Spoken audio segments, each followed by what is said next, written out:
by the way, it's such an honor to be interviewed by you, because I love your interviews. I love your mindset. I love the way you're moving through the world. And I'm like, this one I don't want to miss. You are watching theGrio with Marc Lamont Hill.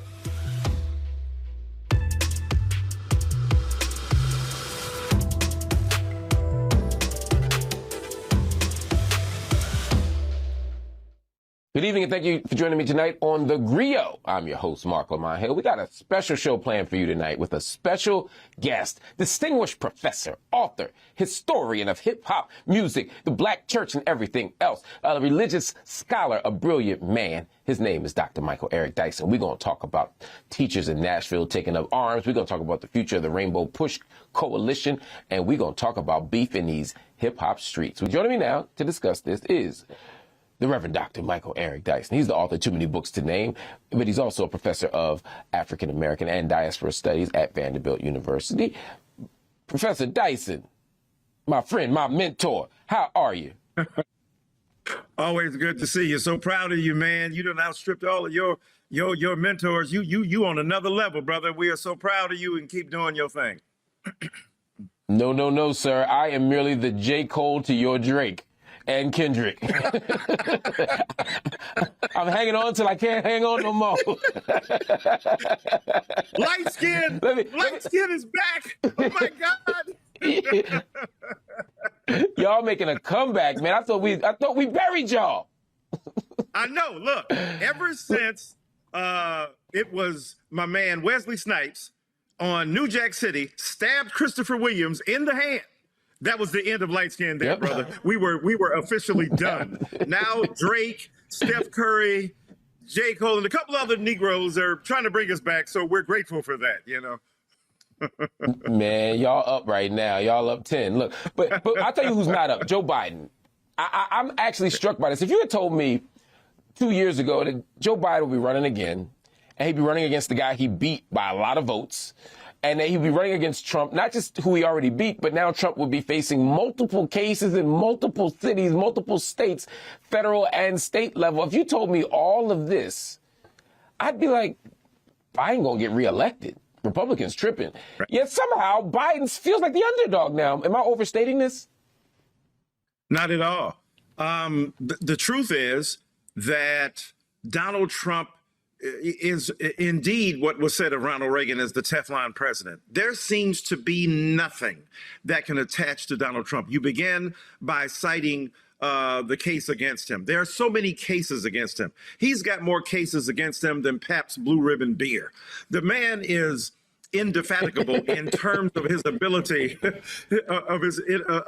to, to create havoc through these criminal activities. And yet he survives. You know, Donald Trump was understating the case when he said, I can go into the middle of the street and kill somebody and still get away with murder and still be protected. He's doing far worse than that, because he's murdering the principle of American democracy. He's undermining the capacity of Americans to have a true and serious engagement with the forces of politics that shape their lives, in the sense that he continues to support anti-loyalists to the American democracy, that is January 6 people. He continues to call them American patriots. He continues to side with white supremacists, white nationalists who are undermining the fabric of the country, and or at least snagging it, and he continues to have an extraordinary ability to sway the American mindset of the Republican Party.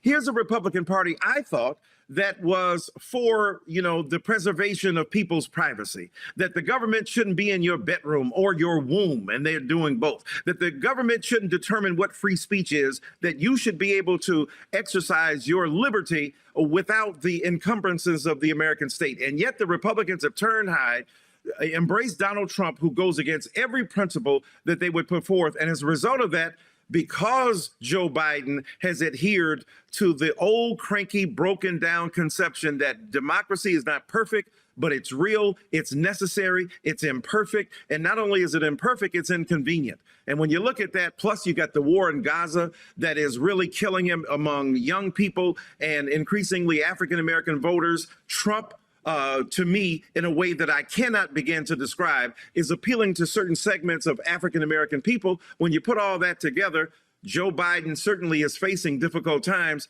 and Donald Trump is riding high. I'm glad you mentioned that last point about not so much the war on Gaza, but the young people's response. I was on the campus of Columbia University yesterday, and I saw the encampment. I saw these young people cheering and protesting and resisting, really in a spirit of love. And I also heard them talk about the White House's description of what they were doing. And there's a gap between what they felt like they were doing and what the White House has been doing. They have an enduring critique of the White House, not just for their protests, but for how the last 6 months have been handled. Do you think that progressives in the end and young people in the end are going to say, you know what, Trump is worse, but we can't vote Biden? Or do you think they say, you know what, we're going to go traditional lesser of two evils logic? How does this shake out for him among the youth and the progressives? Yeah, it's beautifully stated. It's difficult. It's difficult because on the one hand, Americans understand that those with sense and sensibility around this issue of conscience, you know, even if they understand that these issues are complicated and complex, you know, people can acknowledge, yes, what happened on October 7th was evil. It was unforgivable. It was horrible. The response to that, however, has not been acknowledged for the abhorrent and ridiculous denial of freedom, emancipation, opportunity, and humanity to Palestinian brothers and sisters. And progressive Jews, conscientious Jewish brothers and sisters stand with those who say, look, we love Israel, we want Israel to be protected, but we don't want to engage in a war that undermines the very fabric of democracy and humanity that we claim to adhere to. Joe Biden, of course, privately and in some senses in public ways, has excoriated President Netanyahu. But Netanyahu has so far refused to even acknowledge the legitimacy of what Joe Biden is speaking about, buffered by and supported by those Republicans who stand with Netanyahu regardless, come hell or high water. So when you have that mixture, the progressive Democrats say, look, we understand that Donald Trump is far worse, because if y'all, you know, it's a Bobby Womack approach to politics here. If you think you're lonely now, wait until the night. And if you think it's bad under Biden, and in many ways people can say, yeah, it is, get with Trump and you're going to see. This is a guy who wanted to move the headquarters to Jerusalem. This is a man who has no conscience when it comes to talking about Israeli politics or about the Middle East. So, yeah, it's going to be a difficult way to go. We'll stay in tune, and we'll stay with our eyes glued on this, because, you know, we want to see how this shakes out for Biden, and we want to see how young voters and progressive voters and other people ultimately decide the future of Black America. And that Bobby Womack reference was pristine. It was wonderful. That's the one love song that really doubles as a threat.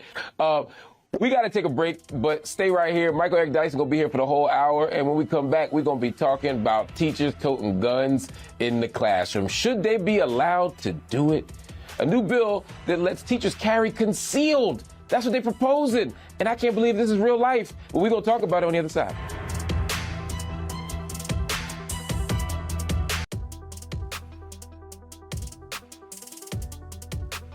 Welcome back to theGrio and our special hour with distinguished professor and author, Dr. Michael Eric Dyson. Nashville, that's a city that's close to his heart. And students there are protesting a bill that would allow teachers and staff in K-12 public schools, I'm going to say it again, kindergarten to 12th grade public schools, to carry a concealed handgun on school grounds. The bill comes more than a year after a deadly shooting at a private Christian school in Nashville. 3 9-year-olds and 3 adults were killed. The measure would require approval by the State House before moving to the desk of Republican Governor Bill Lee. Let me bring in Professor Dyson on this. Again, he's an author and professor of African American and diaspora studies at Vanderbilt University, which is in Tennessee. Dr. Dyson, how do we get to a point where this seems like a logical response to whatever problems we think we have? I mean, teachers did not ask if they could strap up. How do we get here? Yeah, you know, I want to issue an apology to my logic teacher in undergraduate when I was complaining every day about, why do we have to study petitio principii? Why do we have to talk about logical contradictions? Why do we have to say A cancels out B and the suppressed premise of an argument? I get it. My God. So somebody comes in and stabs somebody. And instead of taking away the knife, let's give everybody knives so everybody can stab everybody else. This is ludicrous, as Mike Tyson would say. This is a remarkable repudiation of anything sensible and logical, and to arm them. And you underscored this, but let me underscore it again. Concealed, right? It would be different if the gun is on the table when we come in, which was intimidating enough, which is vicious enough. But to hide that gun, and then to say that ostensibly what's going to happen is if there's an attack in that school, the teacher will be able to be armed and therefore to defend him or herself. Now, we've already got the statistics here that people who possess guns, usually end up fighting and, engaging in activities with others that they may know, or end up not being able to defend themselves in an appropriate fashion. In other words, the gun doesn't increase by a large degree the capacity of people to defend themselves. So when you look at it that way, what are we doing? We are making other students vulnerable to teachers having guns. Because here's what I fear. The very people who have already been victims of gun violence, African American, Latino, disproportionately, may end up disproportionately being victimized by teachers wielding guns, especially when the overwhelming amount of those teachers happen to be white, and in a culture where, again, the overwhelming majority of police people are white. Professor Dyson, are you suggesting that in a country where black people are disproportionately shot and killed unarmed, in a country where we believe that black people are older and more violent and more guilty than their white counterparts, I'm talking about kids, that if you arm the people who already have an irrational fear of black people, that they might get shot more? Is that what you're saying? I'm so glad you cleared that up. I'm ludicrous. I'm just being ridiculous. Thank you so much for making that apparent. Crazy talk. I'm just being silly. I'm being silly. Because, why would I think, for any God-known reason, that the people who are already victims, the people who are already victimizers, the people who are living in a society where they are demonized and stigmatized, disproportionately would themselves carry the burden, again, of these assaults and disproportionately be victims of that kind of criminality? God forgive me. But I do fear that this is going to happen. I do fear that teachers who possess these kinds of weapons, because we've got police people and police people and teachers don't come from different planets. Now, this is not Mars and Venus. These are the same set of genetic pools from which they draw. So we know that the same, especially here in Nashville, Tennessee, I'm glad to hear that Jay-Z and Beyonce may be moving here. I'm going to offer them to stay with me while they look for a house. My place will be the size of one of their bathrooms, I'm sure.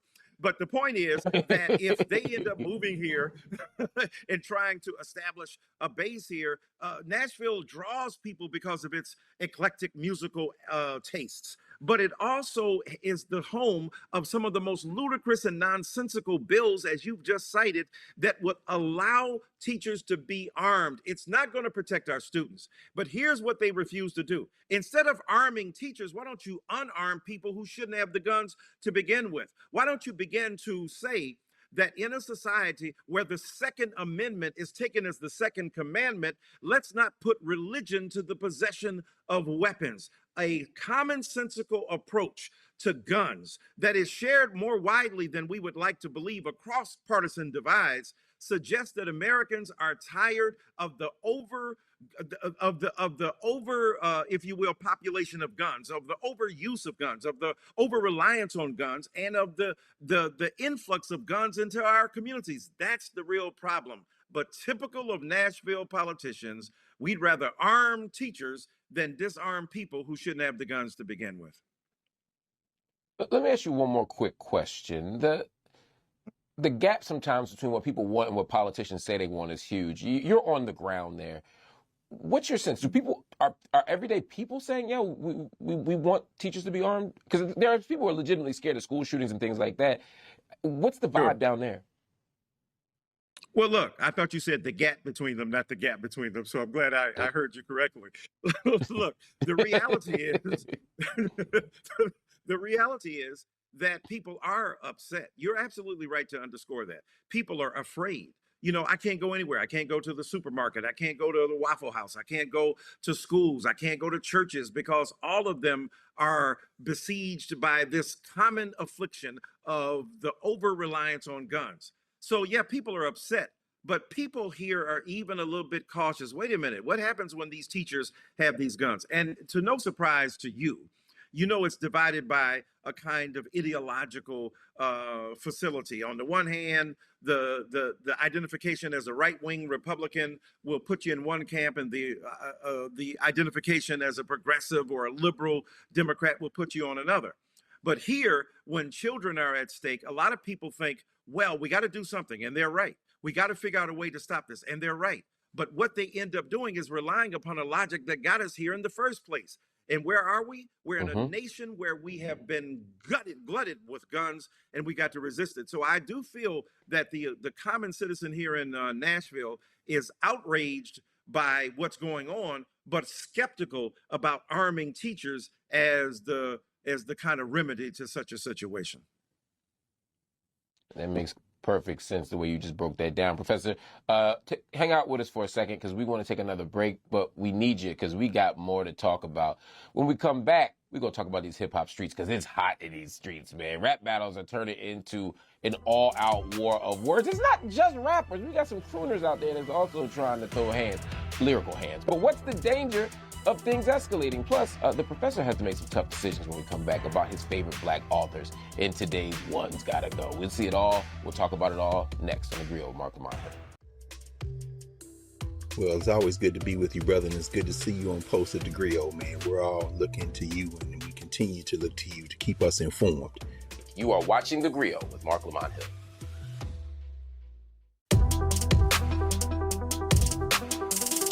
Welcome back to theGrio and our special hour with the incomparable Dr. Michael Eric Dyson.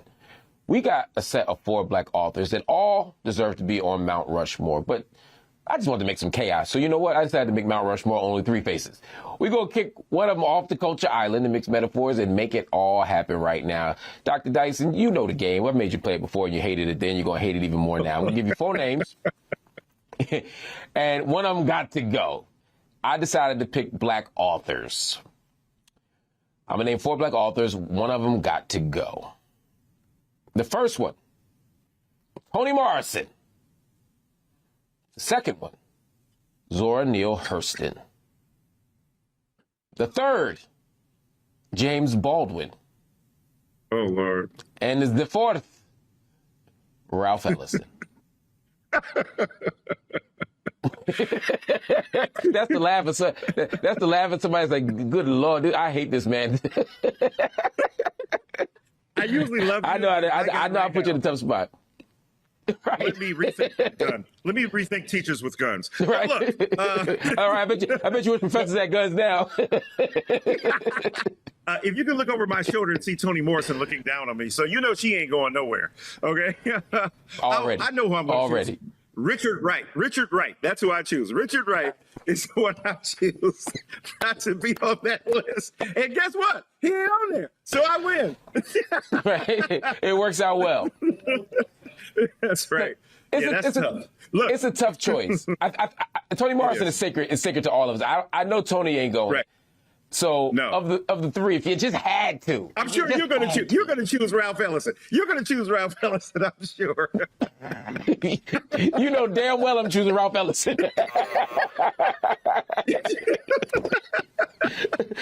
It ain't even tough. That's wrong. That's wrong. This wouldn't even be a TV segment if it was just me. I'd have been like, Ellison, please, back after break. Look, my light skin redness is showing. Oh my God. Well, look. You know, people would say the reason people would tend to choose Ralph Ellison is political. Right, that they didn't perceive Ralph Ellison as being supportive of the civil rights movement, that he's beefing with Amiri Baraka, that he's in contretemps with James Baldwin to a certain degree, and maybe even Richard Wright, because Ellison and Baldwin were the supposed children or offspring of Richard Wright to a certain degree because he was the most famous black writer at that time.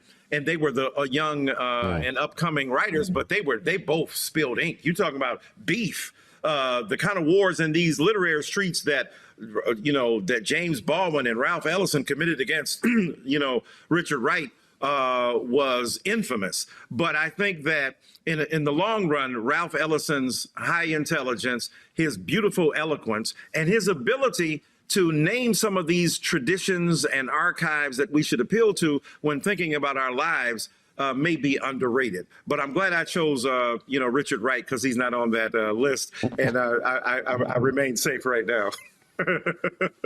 Fair enough, man. Fair enough. Only because it's you, I'm gonna let you live on that. But I will say, thank you.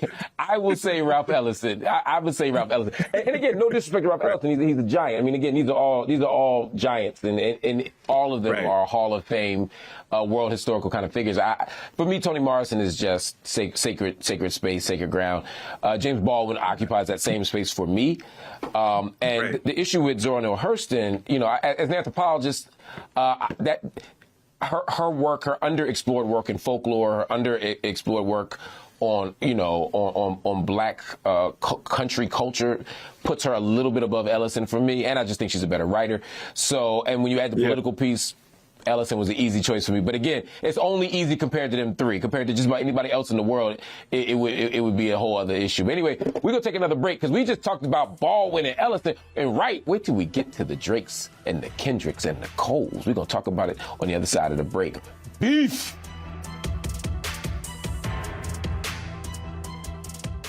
Hello, I'm Ronald Isley of the Isley Brothers. This is your girl, Kyla Pratt. I'm Marcus Scribner. This is Keith Arthur Bolden, hashtag The Actor Professor. All the way from Lagos, Nigeria, Africa. And you are watching theGrio. And you're watching theGrio. And you're watching theGrio. And you're watching theGrio. And you're watching theGrio. And you're watching theGrio with Marc Lamont Hill.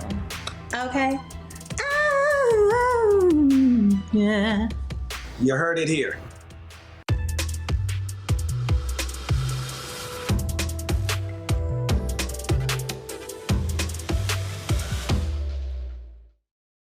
Thanks for staying with us tonight on theGrio. I'm your host, Marc Lamont Hill. We've been spending the hour with distinguished professor and author Michael Eric Dyson, who's also a towering, even foundational hip-hop scholar. Professor Dyson has written books like Between God and Gangsta Rap, Know What I Mean, Reflections on Hip-Hop, Holla If You Hear Me, which is on Searching for Tupac Shakur, and of course, Jay-Z, Made in America. So there's really no better person to weigh in on this next topic. We still got nearly 2 months to go before the start of summer, but the block is already hot in the music streets. Kendrick Lamar added fuel to the fire when he dropped the verse on Future and Metro Boomin's Like That, going at J. Cole and Drake, and really mostly Drake, after their collab. J. Cole responded with a track, but decided he didn't want the smoke. So he deleted it off his latest album, which I believe was called Might Delete This Later.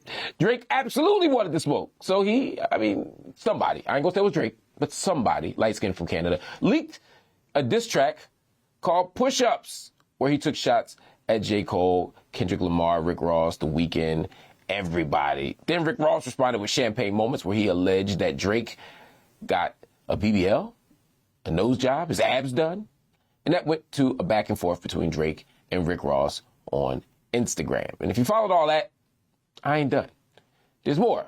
But before I tell you the more, let's bring Michael Eric Dyson back in, because I need him to help me make sense of all of this.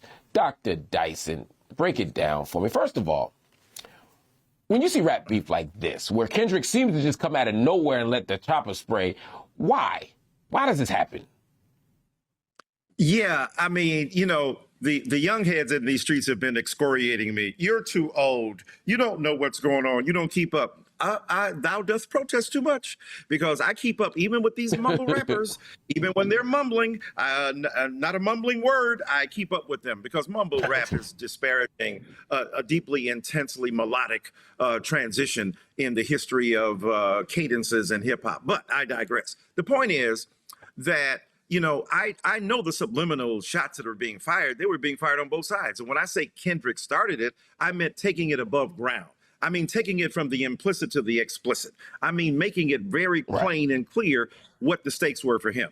And I don't understand why he did it because, you know, Drake and Cole had said we're the big three, right? He was saying like, you know, what even Jay-Z said, they're having beef about who's the best rapper, Jay-Z, Big, or Nas. He said, look, I'm part of this trio. Now, Jay-Z, the genius of what he did is he wasn't even in the conversation then and put himself in the conversation. Of course, he is now. So that's why they call him Hove, because he can see the stuff coming. So why are you mad that they said you're part of the big three? It ain't no big three, it's big me. That's what, and I get it. It's bravado. I'm the only one. I can best all of you. I can beat y'all down. But Kendrick Lamar, it seems to me, started something that Drake was willing to continue. J. Cole's refusal, I thought, was edifying and sublime. Why? Because he said, my heart wasn't in it. I wasn't really down into that. I don't really feel what I feel and what I said about the man. So let me take it back. I think there's something noble about that, but the hip hop streets ain't having it. No, if you're gonna beef. If you're gonna do the thing, and let's see it. The problem is that it can escalate. As we see with Chris Brown and Quavo. So, but let me say this first. So I think that, you know, Drake's response was pretty fire. I think his using AI, the only AI I like is Allen Iverson. I don't usually like the AI stuff.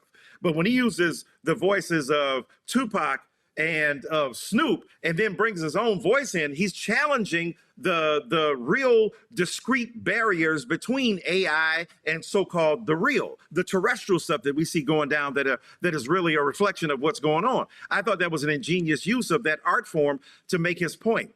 And I think that what happens here is that the ego of Kendrick Lamar, you know, got the best of him. He went out here and he jammed these people up, and I don't think he was ready for Drake's response. Who knows? He may be cooking something right now, and that could be fun. I just fear what happens when this stuff leaves the arena of and the sphere of conversation and dialogue back and forth, right?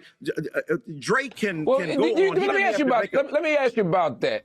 Because the one thing I don't worry about with Drake is that it goes off. The worst thing Drake gonna do is write a strongly worded letter, right? Like, I have no worry that this is going to spill into the streets. We're gonna talk about Chris Brown in a minute because I'm actually worried about that one. But with Drake, it seems like it's gonna stay on wax. And I think the point you made about sort of J. Cole, right? Yeah, it is beautiful. And to me, I appreciate J. Cole saying, look, it wasn't good for his spirit. His chakras weren't going to be aligned if he kept rapping. Fine, right? But to me, that's part of the sport.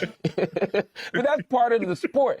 The subtlety of it. When Big says your reign on the top was short like leprechauns as I crush so-called Willies, thugs, and rapper dons, he's coming at Nas in particular on kicking the door without saying his name. Right. I think that's the spirit of it. And then when you finally do say people's name out loud in a rap verse because you want that smoke, I think it's okay as long as it stays about the rap. Now, obviously, we know back in the 90s, things got more intense, but I'm not worried about that with Drake. He might unfollow. Rick Ross unfollowed Drake.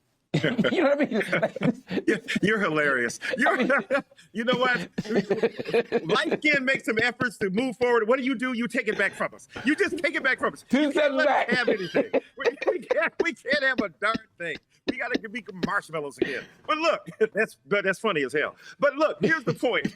The point is that I love the fact that Drake is doing DMs and publishing them with Rick Ross. I love the fact that his point is you don't even, that's the version of Jay-Z saying the rest of y'all get half a bar, F y'all brothers, right? His point is you don't even deserve the kind of rhetorical energy I could marshal to leverage against your rap career because you don't rise to that level. Now, that's an implicit beatdown right there, but you're absolutely right. It remains rhetorical. It remains lyrical. It's kind of comical. So when I said about the violence that was in the offing, I wasn't speaking about Drake or Kendrick Lamar or J. Cole. Let me say this about J. Cole, though, in his defense. J. Cole understood that my heart wasn't in it. Whatever Kendrick said is what he said, because when Jay-Z made the comments he made about Nas, I mean, they weren't really true. That Nas only had one great album, the rest of them were due. It was, but in love and war, everything is fair. And when Nas said some stuff about Jay, you know, some of that stuff wasn't real. So this is a rhetorical play, but you have to understand the rules of it. Now, when Pusha T outed Drake for his child, that was crossing the line. That was breaking man law at a certain level that we can get into. But I agree with you in large part that Drake and Kendrick Lamar and J. Cole and Rick Ross, for that matter, ain't gonna have no physical fisticuffs. But your man Chris Brown and Quavo, that's another story. Yeah, on the other side of this break, we're going to talk about Chris Brown and Quavo because I want to give that the proper treatment. But it is fascinating. And the Pusha T thing is interesting. You know, Pusha T said, hey, you mentioned, what did he say? Since you mentioned my fiance, let's talk about let's talk about your Beyonce. And then he mentioned that the mother of his child was a porn star. You know, he said, you said, you talk about a wedding ring like it's a bad thing. You know, you know what I mean? He said your mom never got a wedding ring. He demolished Drake, and Drake never came back. Wait a minute, it was clever, but when you cross the line of the child now, right? Even the child was exposed. Even Jay's mama, when he was talking about putting the condoms in the baby seat, you crossed the line, bro. You got to stop. There's some decorum even in hip hop. I agree. I thought Pusha T went a little too far. But it was just interesting to watch Drake stand down on that beef, you know, and it'll be interesting to see what happens after this. Yeah, Jay Prince, he told him to do that. That's a convenient out. I'm going to tell you right now, if somebody is whooping my ass in a debate, I'm going to be like, you know what, I got something. But Michael Eric Dyson called me and said, don't say nothing back. So out of respect for him, I'm out of here. Deuces. That's all I'm gonna say. Anybody? I love it. I gotta take a break. Everybody, please visit MichaelEricDyson.com to support his work. He's got a lot of projects coming out, and he got 1 million books that you should all read. I mean, I literally mean this, black people. Read every single book this man has ever written. It will change your life. Thank you for joining me, my brother. Everybody, ahead, what airlines are doing to up their game for premier travelers. You know what, Mark? I want to give a shout out to you for even covering this on your show. On MSNBC, CNN, we're not even going to get into Fox News. If they even cover this at all, it will always be from the lens of management. You are watching theGrio with Marc Lamont Hill.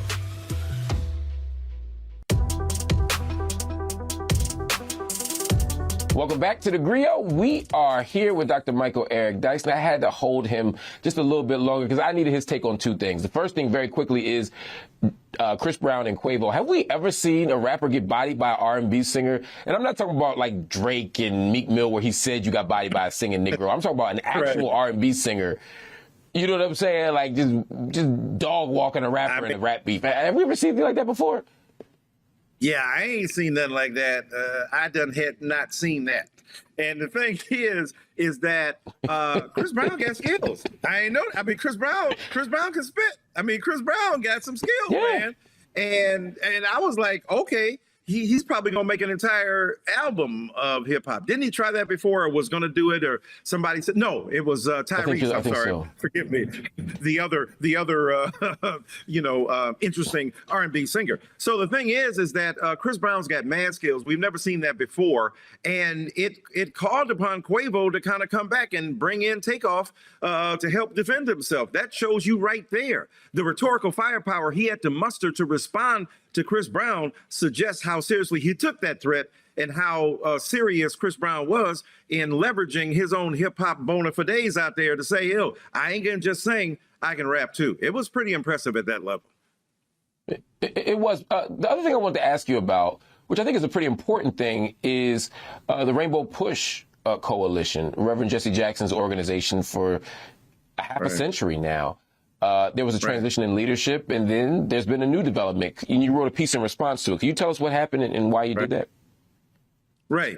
Reverend Jesse Jackson, a legendary figure in my top 5 of black leaders of all time, obviously stepped aside to allow the Reverend Dr. Frederick Douglass Haynes III, the pastor of the Friendship West Baptist Church in Dallas, Texas, to take the reins. 3 months later, he stepped aside. Now, initially, Reverend Haynes wrote a very small paragraph, kind of going gently into that night, as Dillis Thomas would say. They didn't let him be great like that, right? People were jumping on him or talking stuff and saying that he wasn't fit for the job, he wasn't committed, he didn't want to move and all that kind of thing. And I thought it was necessary, since I love Reverend Jackson, as you well know, and I love Reverend Haynes, to say, let's not have that kind of beef. Let's talk about the legitimate issues that were at stake. And so I wrote a piece saying that it wasn't about Freddie Haynes not being available. It wasn't Jesse Jackson on the sidelines doing his thing. It was the hangers-on, so to speak, and those who will not let that organization reclaim its greatness by, allowing Reverend Jackson to step aside, especially with his Parkinson's disease fight, and allow some leader to come to the fore. And I criticized a bit some of the turf of the charismatic leader, of the cult of personality. Look, we need personalities and we need charisma, but we can't worship them at the expense of the institution and the organization.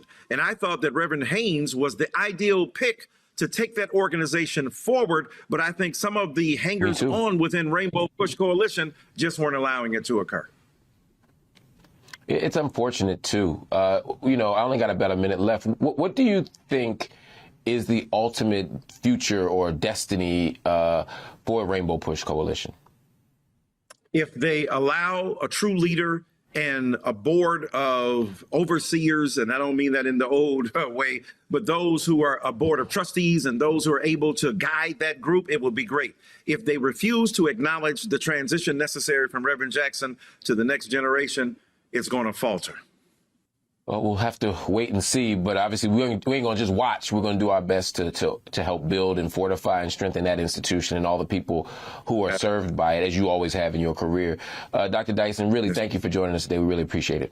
Thank you, Professor Dyson. It's always a pleasure to talk to you, everybody. Make sure you, again, check out MichaelEricDyson.com. Follow him on social media at Michael E. Dyson on Twitter. And make sure that you check out every book the brother has ever written. I promise you, as I said, it's going to change your life. Stay with us. More of theGrio right after this.